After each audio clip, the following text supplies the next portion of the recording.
Olá, mais de 100 dias depois da pandemia mundial, que atingiu também o nosso continente, a nossa aldeia, a nossa região, nós vamos conversar com o secretário municipal de saúde, o Sérgio Henrique Antônio, para fazer um balanço das operações. Só para fazer uma demarcação de tempo aqui em relação aos dados para você que nos acompanha em multiplataforma pela rádio, a TV Câmara, a página da TV Câmara no YouTube, na internet, no Facebook e também no site oficial aqui do Poder Legislativo, nessa emissora pública, TV e rádio integrados. Em 20 de março, aqui em Bauru, nós tivemos o primeiro decreto ainda não de estado de calamidade, de emergência. Já estamos gravando aqui no começo de julho, quando Bauru registra mais de 1.700 casos oficiais entre exames PCR e aqueles laboratoriais feitos por um grupo de institutos a partir da coordenação do Instituto Adolfo Lutz, mais a USP e também o Lauro de Souza Lima aqui em Bauru. Mais de 30 óbitos, infelizmente, registrados, mas na média acompanhando os dados estatísticos do mapa epidemiológico em todo o país e nas outras cidades, e 1.700 casos positivos, com cerca de 170 exames aguardando a projeção de evolução neste momento. Sérgio Henrique Antônio, esses são dados diários, mas a gente está dando o dado do referencial do começo de julho para a gente poder conversar aqui e demarcar o tempo, já que a própria doença, a própria Covid, traz um cenário novo em detalhes a cada hora, inclusive. Muito obrigado por nos atender. Obrigado, eu que agradeço, Nelson. Sérgio, dado esses dados aqui para situar as pessoas que vão nos acompanhar, ia pedir para você um balanço em relação à questão da pandemia até aqui, porque o que nós aprendemos, pelo menos aqui na novidade de tratar com uma situação sanitária e epidemiológica tão grave como essa em todo o mundo, é que ela tem um gráfico, um ciclo, que no começo se falava de 14 a 16 semanas, e esse ciclo ia poder tratar da chamada curva epidemiológica, do achatamento dela, dependendo da nossa capacidade comunidade de podermos atacar as questões como as restrições, o distanciamento social, o isolamento, que são duas medidas diferentes que foram sendo absorvidas ao longo do tempo. Só para lembrar aqui que você assume a Secretaria de Saúde em fevereiro e logo em seguida, ainda na fase de aprendizado de todos os processos internos, onde a gente conversava sobre isso lá na coletiva do Hospital Estadual antes, se dá conta de um gerenciamento da maior pandemia mundial da história. Como isso está absorvido em você após esse período? Olha, Nelson, é um período bastante crítico, onde nós estamos empenhados no maior tempo possível na questão de tentar evitar uma maior contaminação, para evitar o colapso existente da rede de saúde, né? Mas os números estão hoje, estão assim, uma característica muito grande, uma verticalização muito grande dos números de casos dia a dia, né? Isso nos causa uma preocupação muito grande. Nós sabíamos que seria assim, né? Todos os dados epidemiológicos nos mostravam que isso ia acontecer. E realmente agora está acontecendo, né? Ontem, a abertura dos 40 leitos de Covid lá no Hospital de Clínicas, ontem foi entregue pelo Estado e com o gerenciamento da FAMESP, mas nos deixa muito preocupado ainda a verticalização do número de casos, né? E isso nos deixa um pouco mais tranquilos, porque a maioria dos casos que estão acontecendo não estão fazendo a fase grave da doença, que é a síndrome respiratória aguda grave. Nós estamos com 1.600 casos, 1.668 casos no dia de ontem, e já dados agora preliminares, nós devemos atingir de novo a barreira dos 100 casos, novos casos hoje, dados extraoficiais ainda. Isso deixa bastante preocupado a gente devido a essa verticalização, né? E isso também se dá pelo motivo que nós entendemos da saúde, houve uma queda significativa da taxa de isolamento social, né? Com a abertura, com a flexibilização aí há 15 dias atrás. Isso é bastante preocupante nesse momento, mas temos fé em Deus que nós teremos condições de sair bem da pandemia, assim a gente espera. Nós pedimos para você atualizar conosco aqui, pela missão pública, para a população entender esse aumento de casos no tempo, até como justificativa, digo, epidemiológica, né, técnica em relação à chamada fase vermelha ou estágio mais complicado em relação àqueles disponíveis no pacto firmado regionalmente com o Estado, mas tem um dado que você mencionou numa outra entrevista que eu acho que é bom para colocar aqui para as pessoas poderem entender. Num outro determinado estágio da doença, como aconteceu em todos os outros lugares, secretário, a cada 100 testes realizados, dos casos, lógico, que os pacientes chegam nas unidades de saúde, em todo o atendimento da rede, você tinha 15% de positivos. Hoje a gente passa de 60% desse mesmo horizonte? Exatamente. É importante colocar de maneira bem tranquila para você poder entender. Independente do número de casos testados, nós tínhamos uma positividade em torno de 15% a 20%. Hoje, nós temos uma porcentagem de 60% a 70% dos casos, dos testes realizados, dá uma margem de 70% de positividade. Então, do número, assim, não é uma equiparação, falar, olha, hoje 70% estão contaminados. Não, é que dos exames realizados, hoje se dá uma média de 60% a 70% positivos, enquanto em tempos passados dava em torno de 15% a 20%.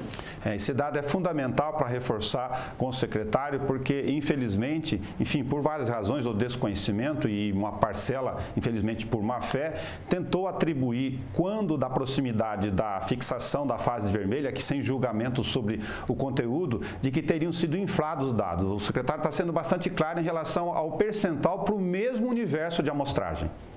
Exatamente sua colocação, Nelson.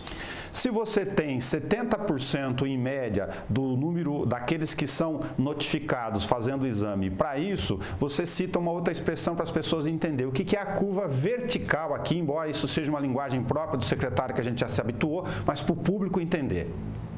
É que realmente os casos vinham fazendo uma aceleração, mas uma aceleração não verticalizada. Ele estava aumentando, mas estava tendo um tipo de um platô, né? Hoje não, hoje os casos eles estão verticalizados, eles estão aumentando significativamente sem a linha se verticalizou. Realmente, ela estava numa sequência de tipo de um platô e hoje ela fez isso, ela verticalizou de maneira significativa. Se eu for tentar simular aqui visualmente um mapa com a mão, se você tinha um aumento assim, ela está apontando para cima agora. Eu sei que isso pode ser básico demais. Ela tinha um aumento, né? Mas o tipo um aumento, ela fazia tipo de uma curva, né? Hoje não, ela tinha um aumento e subindo. Hoje não, ela está verticalizada, ela está em ascendência, né? Para as pessoas entenderem a tradução desse dado do gráfico em relação ao agravamento natural do andamento da Covid, eu pedi para o senhor comentar de que forma isso se reflete na chamada circulação geográfica, na extensão do vírus na presença nos bairros. A gente tem os dados por bairros que a Secretaria tem passado, os quadros epidemiológicos aumentam essa proporção de sintomáticos que o senhor comentou, para as pessoas entenderem que o vírus, independentemente de contaminar ou não extra ou aquela pessoa, que depende muito da gente, está circulando sim com maior frequência agora? Com certeza. Onde o número de positividade é maior, consequentemente o vírus é transmitido em maiores aglomerações, né? Isso significa que essa verticalização, essa positividade de dados de infectados, é que o vírus está circulando muito mais pela cidade, né? Hoje nós temos várias áreas, anteriormente se localizava mais na região sul da cidade, né? E hoje está indo para a periferia. Está tendo várias contaminações, como você bem disse, né? Os gráficos, os boletins diários mostram isso, que já está em toda a periferia da cidade, né? E isso nos preocupou bastante porque é uma situação que tem maior número de aglomeração também, por falta de, às vezes, assim, por necessidade de uma estrutura um pouco com a parte financeira, uma parte cultural um pouco menos, né? Desculpa, um pouco menos efetiva, e isso causa uma aglomeração maior, consequentemente uma maior número de contaminação. Secretário, de que forma preocupa a autoridade sanitária e o comitê esta ideia que o senhor acabou de comentar, com base nos números, para as pessoas entenderem que à medida que o vírus entra geograficamente mais nos bairros, se a gente pegar a faixa de distribuição da população em relação à localização das moradias, é na periferia que a gente sabe, por critérios infelizmente socioeconômicos, em Bauru, qualquer outro lugar, diante dos estragos da economia que já vinham com o país sendo enfrentados e aprofundaram agora com a crise da pandemia, de que é lá que estão o maior número de pessoas, numa concentração então de território menor, eventualmente com condições de higiene e saúde por questões socioeconômicas e habitacionais muito mais difíceis e sendo a população, como a gente sabe, que infelizmente é que mais vai precisar do sistema público SUS. Isso é uma preocupação não só dessas regiões, é uma preocupação em todo dos municípios, mas a preocupação nessas regiões periféricas, na periferia do município, onde existe maior aglomeração, né, está um aumento significativo dos casos infectados positivos, né, casos positivos. E nessas pessoas também, as pessoas infectadas, pessoas mais idosas, que fazem parte do grupo de risco, poderão desenvolver a fase aguda, a fase grave da doença e precisa do leito de UTI, né, nos leitos de internação. E se isso realmente for de uma maneira muito acelerada, né, isso ele pode colapsar o sistema de saúde de Bauru por ainda não ter uma quantidade suficiente de leitos de UTI. Né? Mas nós, na Secretaria de Saúde, já estamos conversando, iremos iniciar um chamamento público ainda hoje ou amanhã de leitos privados. Só que leitos privados só podem ser usados, né, após todas as condições de internação do Sistema Único de Saúde. Né? Então, já conversei com o prefeito Gaveiro também a possibilidade de a gente tentar pedir junto com o governo do Estado a possibilidade de abrir uma UTI junto ao HC, que é a unidade 2, né? Mas por quê? Porque a preocupação nossa não é só por causa da periferia, né? Mas é uma maneira assim que até agora Deus está sendo muito bom conosco de não as pessoas aqui de Bauru não desenvolverem a doença fase aguda, grave da doença que necessitariam de internação e até mesmo de intubação. Muito como se diz, sim, a periferia, porque a periferia, como você disse, é uma maior aglomeração de pessoas e isso a disseminação do vírus é muito mais rápida. O senhor já está nos ajudando aqui a responder o roteiro que a gente fez sobre as estratégias da Prefeitura nas várias frentes, lembrando que o Poder Público, nas obrigações tripartite, que tem a comissão específica para isso, para quem não sabe, as comissões entre os secretários, tem as obrigações da atenção básica de saúde aqui. Na pandemia, eu tenho repetido isso como jornalista, o município está adiantando algumas fases que originariamente não são de sua responsabilidade, como a questão de leitos de internação e serviços especializados. Por exemplo, fazendo esta intermediação natural em função da excepcionalidade sanitária e epidemiológica, tentando trabalhar com a estratégia de aumento de leitos para essa oferta. Nesse caso, a Prefeitura elimina, em função do HC, a possibilidade que foi cogitada lá atrás, por exemplo, do hospital de campanha, até por causa da questão do custo, tendo o HC felizmente aberto? Com certeza, Nelson, com certeza. Foi feito um estudo muito minucioso aqui na Secretaria, pela nossa parte técnica, né, onde nós vimos que realmente o hospital de campanha, o custo era excessivamente maior do que possivelmente a abertura de uma estrutura já feita, né, toda pronta, né, para se colocar só a necessidade dos respiradores e o RH. Então, nós estamos conversando com o prefeito nesse sentido, já tivemos uma reunião agora pela manhã e vamos ter agora outra tarde, no sentido realmente de tentarmos, de todas as maneiras, conseguir a abertura de pelo menos 10 leitos de UTI lá no HC, onde tem toda a estrutura pronta, tudo preparadinho para receber. Né? E, além do que, também faremos chamamento público dos hospitais privados. Mas volto a repetir, que só pode ser executado esse serviço após esgotada todas as vagas existentes no Sistema Único de Saúde da região de Bauru. E sabe, eu gostaria de falar também, Nelson, que Bauru, o município de Bauru, ele é referência para 38 cidades neste momento para a Covid. E hoje, nós temos uma média de 30% a 33%, 40% dos pacientes internados no hospital de referência, que é o Hospital Estadual de Bauru, são municípios de Bauru. O resto dos 70%, 60% são da região de Bauru, das cidades compostas aí de 38 municípios. Isso é uma coisa que a gente faz, fizemos um pacto regional, o prefeito fez um pacto regional, onde ele colocou que fosse feito um pacto, né, onde as pessoas que realmente seguissem a todas as regras para que a gente pudesse evitar um aumento necessário, grande número de aumento de casos, necessariamente para poder colapsar o sistema de saúde. Mas, andando por algumas cidades da região, as vagas, assim, ao tarde do dia, mesmo quando saía da secretaria, né, eu via nas cidades ao redor da cidade de Bauru, muitas cidades por uma questão de ética, não vou relatar para você o nome, mas eles estavam na rua como se não houvesse amanhã, né? Sem uso de máscara, sem uso de... As pessoas realmente... Todos os locais abertos, né? Eu até comentei isso com o prefeito, para chamar os prefeitos de novo e bater papo, porque nós estamos numa situação bastante crítica neste momento, onde a verticalização está muito acentuada, e isso nos causa um certo receio de um colapso aqui, senão 300 verbos, pode ter até 300 de UTI, Nelson, mas que não vai dar se realmente a coisa fazer a fase mais crítica da fase aguda, grave da doença, nós não vamos segurar. Então, neste momento, a única solução é o isolamento social, realmente, né? E usando todas as medidas preventivas e de higienização do Covid-19. Isso me preocupa bastante, sabe, Nelson? Porque Bauru não é só Bauru, a referência é para mais 38 cidades.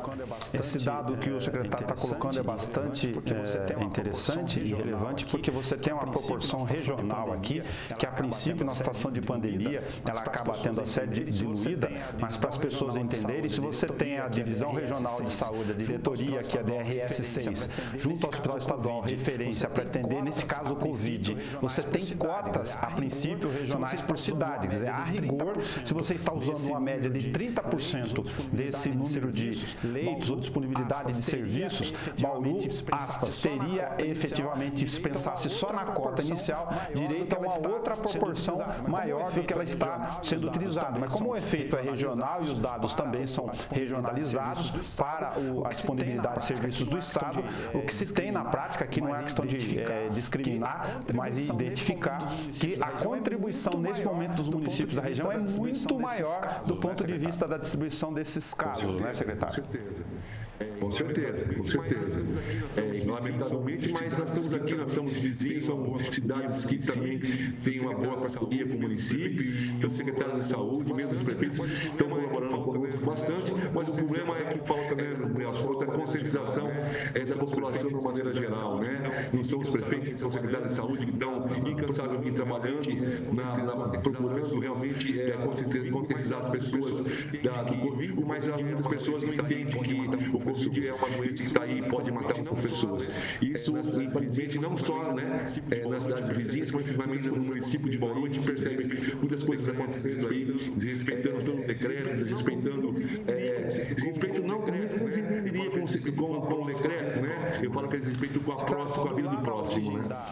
Claro, quando lá na origem dos aprendizados básicos da pandemia, da Covid em específico, eu lembro que os infectologistas, epidemiologistas diziam que o ciclo natural da doença, lógico que ela não acaba em si por não ter cura, mas o ciclo entre começo, eventual platô, achatamento e curva dos seus estágios de contágio em toda a população tinham dois bons referenciais. Um é de que ela tinha um ciclo epidemiológico de 14 a 16 semanas e de outro que quando ela atingisse 20% das pessoas com sintomas, né, de casos positivos, ela naturalmente começava a cair por uma tendência natural, não por imunidade permanente para as pessoas não confundirem, mas por um estágio natural da presença dela no meio das pessoas. Esse dado do 20%, ele tem sido clássico na média nas outras cidades. Aí a pergunta, a gente sabe onde a gente está a essa altura aqui? Esse quando atinge 20%, chama-se esgotamento suscetível, né? Então, quanto maior o número de pessoas contaminadas, maior a possibilidade de você consegue fazer um afetamento da contaminação. Hoje nós não chegamos lá nos 20% não, Nelson. Como eu vou voltar a falar para você, em cada 100 mil habitantes, nós temos 442,6 pacientes infectados.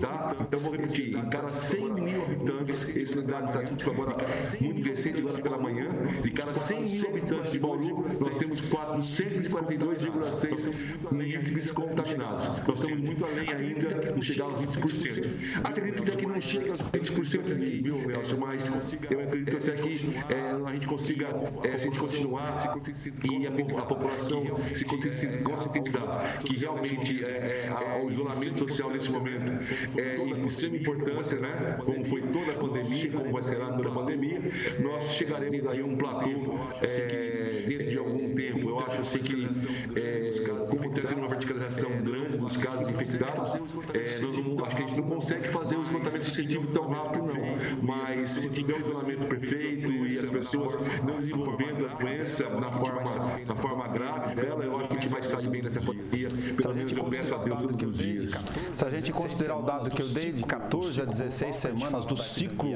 global que a gente fala da epidemia na média no mundo, e nós começamos lá com o referencial de 20 de março, nós teríamos aqui hoje a 14ª semana enquanto nós estamos gravando, mas nessa situação do dado do secretário dá de 443 casos por 100 mil habitantes, muito distante, 20%, mas com a tentativa de fazer quebrar essa projeção exponencial para retornar a uma normalidade? Com certeza.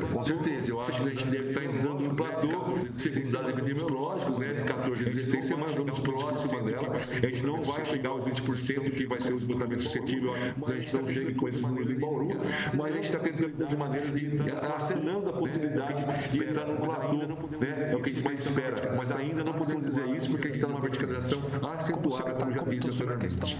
Como o secretário comentou sobre a questão das estratégias de ações relacionadas à entrada, inclusive o monitoramento nos bairros, secretário, como a saúde monitora esse crescimento bairro a bairro? A gente está vendo os dados que são enviados, o senhor comentou Meridota, no início estava aqui Centro, Jardim América, depois Vila Falcão, já entra Vila Industrial, Vila Dutra, ou seja, Nova Pousada da Esperança numa outra ponta. Vocês vão tendo registros e tabulação desses dados, né?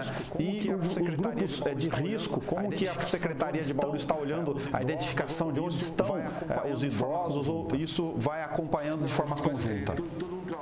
Não, a gente faz todo um trabalho feito, Nelson, pelo Sistema de Epidemiologia, pelo Departamento de Vigilância Sanitária e Epidemiologia, né, Secretaria, onde trabalha com todas as verificações, né, das ILTIs, que são as casas de longa permanência para idosos, né, e hoje, Nelson, vou te dar até um dado que chegou aqui para mim aqui agora, hoje, o maior caso de positivos no município de Bauru é a região que tem Meridota, tá? E tem 88 casos positivos. Então, o que acontece? Todas as ações educativas, elas também são mais direcionadas a essa região, tá? E segundo é a Pousada da Esperança, depois Vila Cardia, depois Centro, Núcleo Gás. Então, todos esses dados, nós trabalhamos em cima desses dados estatísticos para desenvolver ações, tá? De orientação, de maior eficácia na vigilância desses casos, para a gente fazer o controle de isolamento social nessa região.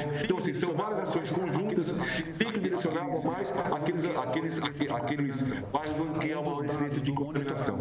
Além dos dados do monitoramento, das reuniões diárias e desse mapeamento dos sintomas daqueles que naturalmente chegam no sistema, porque quem precisa do atendimento de saúde tem um sintoma, lógico, com medo e aflição, ele já recorre a uma unidade de saúde, ou a UPA, ou mesmo o sistema hospitalar.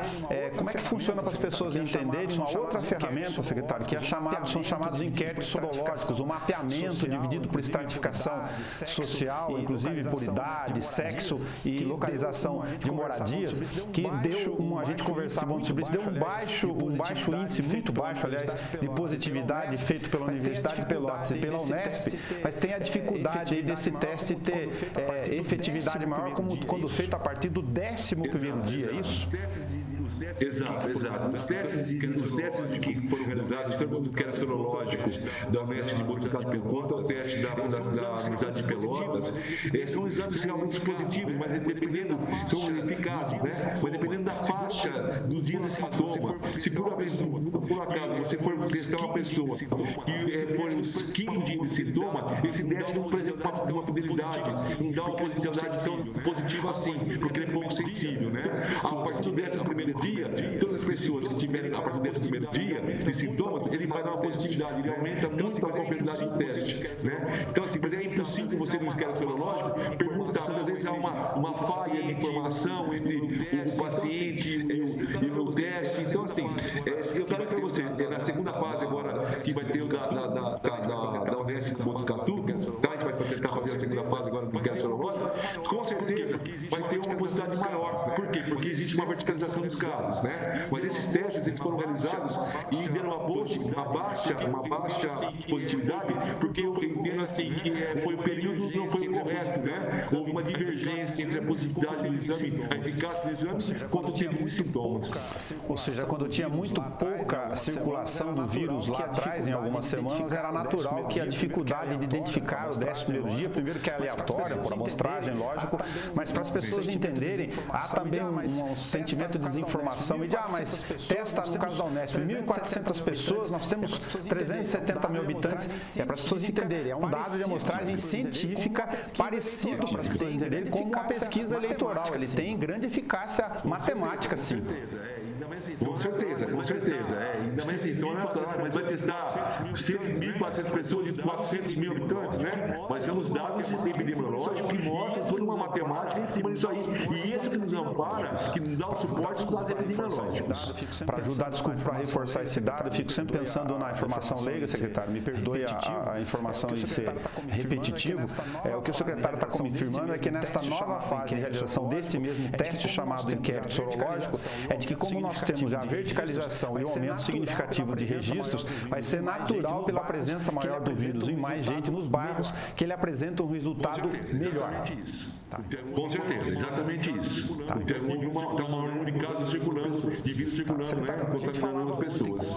Secretário, a gente falava ontem com a Divisão Regional de Saúde, o senhor comentava sobre a necessidade, e já tinha pontuado isso em reuniões, em videoconferência aqui com o Poder Legislativo, de uma preocupação natural do senhor, não só como secretário, mas como médico, em relação à desassistência das outras patologias. Ontem o senhor, de novo, enfatizou isso. De fato, é uma coisa que bastante nos preocupa, porque para as pessoas entenderem, o Hospital Estadual tem 280 leitos, vinha tendo 73 enfermarias, mas dentro dos mesmos 280 leitos. E o HC agora, finalmente, a partir de julho, é que dá um pequeno ajuste nisso, ainda não suficiente para tratar toda a demanda. Ficamos com 44 leitos UTI. Hoje a possibilidade de acrescentar mais alguns, mas dentro dos 280 leitos, insisto, e vou ver o dado aqui na mão, 63 enfermarias disponíveis, mais os 40 do HC. Ou seja, o senhor está preocupado de que a gente cubra um setor e desassista o outro. Exatamente. Primeiramente, temos que entender que a saúde não é só Covid. Isso é importante, eu já coloquei, como você bem disse, já coloquei em várias situações. Lógico que a pandemia é um estado bastante preocupante da saúde pública, né? Da saúde sanitária do município, não só do município, como em todo mundo, né? Mas nós também temos que pensar que nós temos outras patologias. Não é porque não está com Covid que não vai infartar, não vai ter atropelamento, não vai ter abdômen agudo, não vai ter derrame cerebral. Então, assim, nós também temos essa preocupação. E isso é uma preocupação também bastante grande, porque o que acontece? Muitas vezes, por falta de leito de UTI, né, porque estão sendo usados pelo Covid, desampara as outras patologias. E ela fica na minha porta. Ela fica na porta da urgência e emergência do serviço público municipal. Né? E nós não estamos com estrutura suficiente para poder dar uma continuidade. Muitas vezes o paciente não sai a vaga, porque não existe a vaga, não sai a vaga para o hospital, o atendimento terciário. Muitas vezes o paciente é tratado dentro das UPAs, né? Ele vai ter internação não sai. Eles são tratados e vai para casa de alta, né? Isso é uma coisa que bastante preocupa. Mas não é o caso do Covid. Isso já acontecia há algum tempo. Inclusive, quando eu assumi a minha gestão, eu disse ao prefeito da gente, quando eu fui convidado, que eu teria que mexer bastante nesse ponto, porque a gente percebia como médico, que sou há 32 anos, né? A gente percebia essa demanda muito reprimida em Murilhense e Bauru. E que eu queria realmente conversar com ele a possibilidade de a gente tentar fazer alguma coisa para melhorar a situação de espera. A espera é muito grande que fica nos corredores das unidades de emergência em Bauru. Mas, lamentavelmente, eu fui Covid e hoje ficar o maior tempo possível. Mas digo a você com toda a propriedade, eu não vou desistir, não. E o Covid vai estar junto comigo, mas eu também estou pensando nas outras patologias, sim. É obrigação e dever do secretário de saúde do município em dar a melhor qualidade de atendimento às pessoas, né? Então, não sabendo que não é da minha competência, porque eu leio, mas eu vou brigar por isso, sim, porque eu acho que tem que ser visto de maneira muito rápida essa situação, e isso é desumano a espera dos pacientes ficados nos corredores e dos pronto-socorro, dos centros de urgência, aí, horas e horas, dias e dias, sem uma possibilidade de internação e ter o tratamento adequado. Os dados que o secretário municipal de saúde de Bauru, Sérgio Henrique Antônio, está comentando, estão, até por força de cumprimento de uma lei municipal, no site da Secretaria Municipal de Saúde, são atualizados à medida dos registros dessas transferências. Tem uma fila média de mais de 20 pacientes, infelizmente, nesta demanda acumulada nos últimos dias. A FAMESP comentou ontem também, secretário, sobre um outro efeito da pandemia que virá num outro momento, mas que os órgãos de planejamento de saúde, sobretudo do Estado, precisariam se atentar, que é de que, como nós temos hoje uma demanda reprimida nos atendimentos de vários serviços, cirurgias eletivas sendo adiadas para os casos que não são de urgência, ao fim da pandemia, e uma hora, felizmente, ou se Deus quiser, ela virá, esses casos todos serão acumulados aqui para atendimento. Sim, aí já é um outro problema que vai acontecer, isso não resta a menor dúvida, porque estão represados esses casos, né? A pandemia, como você disse, vai acabar, temos fé em Deus que ela vai passar o mais rápido possível, mas aí a gente vai estar num outro problema de saúde, né? Aí nós temos que dar vazão a todos os casos que ficaram represados. Isso também preocupa bastante a Secretaria Municipal de Saúde de Paulo. Para agradecer o seu tempo mais útil, as duas questões finais aqui em relação à demanda sua, que eu sei que a agenda é bastante apertada. Se diante da verticalização, se ela não se modificar, se é descartado o chamado lockdown para Bauru? De maneira nenhuma. Lamentavelmente, eu acho que se não melhorar os quadros e começarem a piorar, e acho que não está descartando a possibilidade de fazer um lockdown. Eu acho que a gente tem que ter, nesse momento, a conscientização, a população tem que estar bem consciente que nós estamos numa fase vermelha, nós não estamos nessa fase vermelha que a gente quer colocar, eu queria que o Bauru tivesse toda aberta, que eu tivesse com posições que está na faixa verde e azul, né? Mas infelizmente nesse momento não há possibilidade disso. Nós estamos acompanhando diariamente, a todo momento, toda a evolução da pandemia aqui, e lamentavelmente, e infelizmente, eu digo para você que a gente não pode descartar totalmente a possibilidade de um lockdown em Bauru. Se os dados continuarem assim nesses vermelhos, provavelmente isso virá em curto espaço de tempo. Essa avaliação é semanal nesse estágio, 10 dias, 14 dias? Nós temos uma avaliação, nós da Secretaria Municipal de Saúde, nós temos uma avaliação diária, né? Então a gente trabalha com dados diários e a gente vai fazendo a evolução. Mas é em torno de 14 dias, 15 dias é a avaliação que se sai, aí 10 dias. E assim, a qualquer momento, se nós percebermos alguma situação, uma modificação significativa e negativa do cenário da saúde de Bauru, a qualquer momento nós comunicaremos ao prefeito a posicionamento da Secretaria de Saúde pedindo lockdown. E mesmo assim, que nós sabemos dizer, o prefeito pode aumentar um pouquinho, pode flexibilizar um pouquinho, para sair de uma fase pior, podemos passar por uma fase melhor. Ok, por fim, algumas prefeituras, citar aqui especificamente, por exemplo, Lençóis Paulista, adotaram um kit com prescrição médica da chamada cloroquina junto com a azitromicina. Isso certamente foi discutido aqui. Como se sabe, a maior parte dos especialistas, eu conversei com vários deles, não adotam essa sistemática, embora a cloroquina e a azitromicina também, como é sabido, esteja no protocolo de atendimento natural, com exceção do Einstein, do HE de Bauru, agora recentemente, mas desde a origem já utilizavam um atendimento precoce, aquele do começo do dia, embora não tenha evidências de cura. O que o senhor pensa sobre a questão de eventual distribuição destes medicamentos para conter eventualmente a doença na origem? Neste momento, Nelson, eu acho que tem muita especulação sobre a medicação, né? Mas a gente estuda todo dia também sobre as medicações preventivas, agora a ivermectina, o anita, né? Então, assim, nada ainda que dê um embasamento científico de com certeza, né? Hoje, todas as ações preventivas da pandemia são baseadas em medicina e evidência, né? São ações médicas preventivas baseadas em evidência, né? Mas, assim, nós temos um protocolo aqui, essas medicações que você falou, né? Hoje, com um pouquinho menos a hidrocloroquina, faz vários efeitos adversos da população, e mesmo porque, para uma passagem de uma hidroxicloroquina, precisa ter alguns exames tipo eletrocardiograma para poder fazer uma avaliação mais detalhada da possibilidade de prescrição ou não. Mas, se você me permite também, na segunda-feira, estaremos aqui em Bauru abrindo um projeto de medicação do Anita, que é uma medicação medicação que vem vindo do Ministério da Saúde, do Ministério da Tecnologia e Informação, do ministro Marcos Pontes Bauduense. Ele vai começar um estudo lá na unidade Geisel, né? Também de uma medicação do Anita, que é usado como para parasitas, né? Ele é uma medicação que serve para verminose, né? Então, assim, a medida de medicações a serem entregues à população de Bauru, nós damos os nossos profissionais médicos orientam as várias opções que tem e fica de livre, espontânea vontade e livre-arbítrio de cada paciente assumir ou não a medicação. Nós fazemos a obrigatoriedade nossa, a gente faz a lição de casa, a gente oferece, explica o que pode acontecer. E aí a gente deixa a vontade do paciente.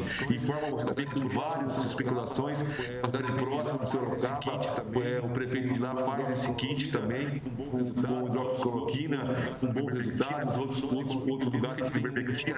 Nós em Bauru entendemos que a gente tem um leque aberto para todo mundo e assim cada caso é avaliado e a prescrição conforme cada caso que chega à nossa cidade de saúde. Ou seja, em relação às várias estratégias que nós comentamos aqui, além da questão, lógico, da crucial, que é isolamento, distanciamento, higiene, saúde e não aglomeração, nós temos um projeto piloto no Geisel com a Anita a partir da próxima semana.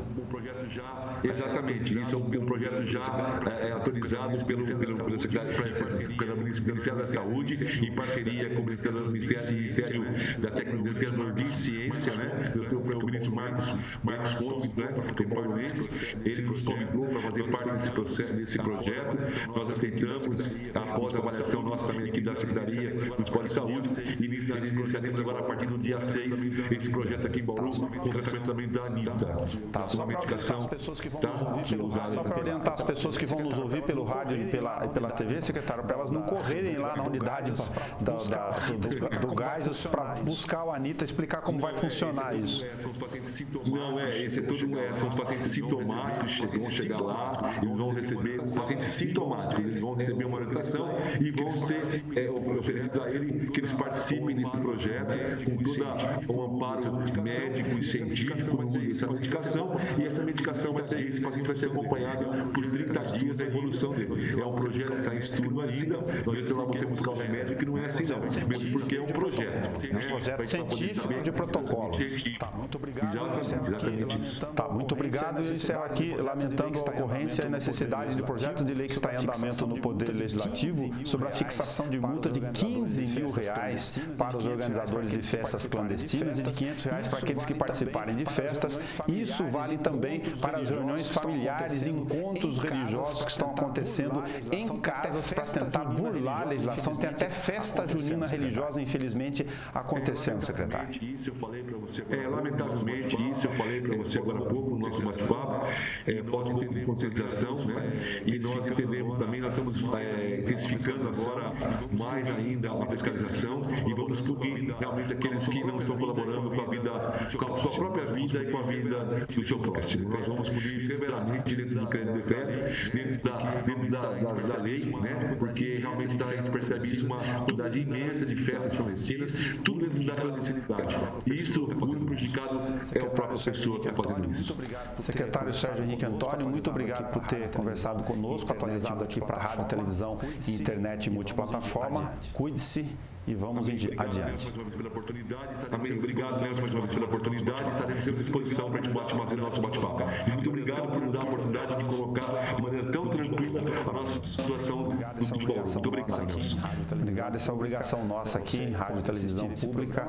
Você pode assistir esse programa, como os demais, na íntegra, também na página da TV Câmara, no YouTube. É só clicar em vídeos que estão todos os materiais lá para você. Cuide-se, fique com Deus.